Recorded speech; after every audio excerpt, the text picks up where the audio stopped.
जैसे जैसे बिहार विधानसभा 2025 का चुनाव नजदीक आ रहा है, वैसे वैसे राजनीतिक दलों से जुड़े लोग अपनी अपनी दावेदारी पेश करने में लगे हुए हैं। लोग अपने अपने स्तर से अपने अपने क्षेत्र में चुनावी दौरा करने में लगे हुए हैं। इसी कड़ी में जहानाबाद विधानसभा क्षेत्र से लोजपा प्रत्याशी रह चुके इंदु कश्यप ने भी 2025 बिहार विधानसभा चुनाव को लेकर के अपनी तैयारी करने में लग चुकी है। आपको बता दें कि पिछले बिहार विधानसभा चुनाव में लोजपा नेत्री इंदु कश्यप जहानाबाद विधानसभा क्षेत्र से अपना भाग आजमा चुकी हैं। बिहार विधानसभा चुनाव को लेकर के जब जहानाबाद लोजपा नेत्री इंदु कश्यप से बात की गई तो उन्होंने बताया कि हमारे राष्ट्रीय अध्यक्ष के द्वारा बताया गया है कि आप चुनावी कार्य में लग जाएं। इसको लेकर के लोजपा नेत्री तैयारी मोड में है और उन्होंने यह भी बताया कि पार्टी हमें 2025 बिहार विधानसभा चुनाव में जैसी भी जिम्मेदारियां देती है उसे निभाने के लिए बखूबी हम तैयार हैं। साथ ही उन्होंने यह भी बताया कि हम बहुत जल्द ही एक कार्यक्रम करने जा रहे हैं जिसके तहत लोगों से आशीर्वाद प्राप्त करेंगे। वहीं 2025 बिहार विधानसभा चुनाव को लेकर के लोजपा नेत्री इंदु कश्यप ने क्या कुछ कहा है, आइए सुनते हैं।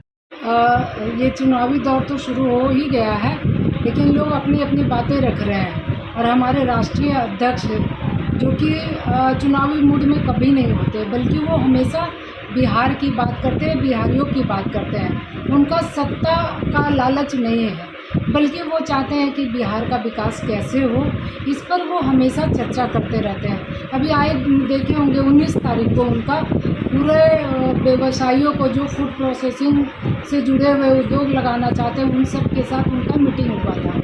तो वो चाहते हैं कि कैसे बिहार में जो बिहार से पलायन होता है उनको कैसे रोका जाए, कैसे रोज़गार दिया जाए। उनका सोच हमेशा रहता है युवाओं को रोज़गार, महिलाओं का सम्मान कैसे मिले, इस पे हमेशा वो वरीड रहते, चिंतित रहते हैं और उसके विषय में उस पर ही काम करते हैं। 2025 का जो चुनाव होने जा रहा है मैडम, आप लोजपा की नेत्री हैं, तो आपकी पार्टी का क्या मुख्य थीम है इस बार? हमारी पार्टी का मुख्य थीम है बिहार फर्स्ट, बिहारी फर्स्ट, और उसी पे वो हम लोग काम कर रहे हैं। और लोक जनशक्ति पार्टी हमेशा 243 सीटों पे ही काम कर रही है और स्वतंत्र होकर के काम कर रहे हैं हम लोग, ताकि चुनाव में जो भी गठबंधन से लोग आए उनके लिए भी हम लोग काम करें और अपनी पार्टी के लिए भी काम करें, ताकि हम लोग 2025 में 225 और फिर से नीतीश को थीम को लेकर के चल रहे हैं। और हमारे जैसे वर्कर लोग चाहते हैं, बिहार के लोग चाहते हैं कि हमारे राष्ट्रीय अध्यक्ष आदरणीय चिराग पासवान जी को बिहार में आकर के बड़ी जिम्मेदारी निभानी चाहिए, ताकि बिहार के विकास में उनकी भूमिका अहम हो। देखिए, आप पिछले बार भी चुनाव लड़ी थी और अच्छा परफॉर्मेंस दिया था, इस बार क्या तैयारी चल रही है आपकी? हमारी तैयारी तो जब से हम चुनाव हारे 2020 से, उसके बाद लगातार अपने क्षेत्र में ही रहे और काम करते रहे। अभी बूथ लेवल पे काम कर रहे हैं। और दूसरा चीज़ चल रहा है कि आपका मेरा 1 सप्ताह के अंदर एक खोइछा का प्रोग्राम चलेगा, लोगों के बीच में जाकर के खोइछा मांगना और उनसे आशीर्वाद लेना। ये हमारा पर्सनली अपना काम है और इसको करेंगे अपने क्षेत्र में। और हमारे राष्ट्रीय अध्यक्ष जी चाहेंगे, जो चाहेंगे, अगर वो चाहेंगे कि मुझे बूथ पे काम करना है तो मैं बूथ पे काम करूँगी, वो चाहेंगे कि इन्हें चुनाव लड़ना चाहिए तो मैं चुनाव लड़ूँगी। अगर एनडीए जो है गठबंधन में आती है तो आपको अगर कहीं से जगह मिलता है चुनाव लड़ने के लिए, तो कहाँ से आप? मैं तो पहले बोल रही हूँ कि राष्ट्रीय अध्यक्ष जी जो केंद्रीय मंत्री भी हैं आदरणीय चिराग पासवान जी, जहाँ से आदेश करेंगे मैं चुनाव लड़ूँगी।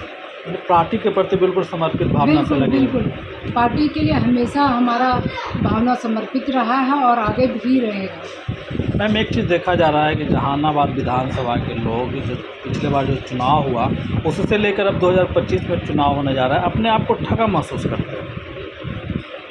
जहानाबाद के लोग तो अभी चुनाव में देखे होंगे, लोकसभा में एनडीए को टिकट मिला था, तो उनका वर्क कैसा रहा, लोगों ने उनसे नाराज़ होकर के उन्हें हरा दिया। तो हमें लगता है कि लोक जनशक्ति पार्टी हो, चाहे जो भी गठबंधन के लोग यहाँ आए, तो समीकरण के हिसाब से उन्हें मिलना चाहिए। और जो काम कर रहा है क्षेत्र में, अगर उनको मिलता है तो हमें लगता है ये सीट निश्चित रूप से जीतेगी पार्टी। खास करके आप लोजपा नेत्री हैं, जिले वासियों को क्या कहेंगे? अभी आपका बहुत सारा प्रोग्राम चलने वाला है, इसको लेकर के जिले वासी क्या कहेंगे? जिला वासियों को तो मैं कहना चाहूँगी कि आप जो 2 टर्म से आपके विधायक हैं, अगर अच्छा काम करते हैं तो उन्हें ज़रूर चुनिए। अगर नहीं करते हैं, मैं तो जब भी क्षेत्र में जाती हूँ तो उनका काम जो देखते हैं, लोगों का जो आक्रोश देखते हैं, तो काफ़ी लोग परेशान भी हैं कि विधायक को हम लोगों ने इतना आशीर्वाद दिया, उन्हें बनाया, लेकिन काम 0/0 करके उन्होंने रखा हुआ है। तो ठगा हुआ तो ज़रूर जहानाबाद महसूस करता। आप देखिएगा जहानाबाद का एक-एक कोना जो कि कहते हैं कि हमें नल्ली और गली के लिए लड़ाई लड़ना पड़े, रोड के लिए लड़ाई लड़ना पड़े, जो कि स्वतंत्रता का 75वां साल हम लोग अमृत महोत्सव की तरह मना रहे हैं। और उस समय जो कि देश का विकास, बिहार का विकास होना चाहिए, जहानाबाद का विकास होना चाहिए, उसमें जहानाबाद की जो स्थिति है लोगों से छिपा हुआ नहीं है। तो हमें लगता है कि जहानाबाद के लोग बहुत परेशान हैं अभी।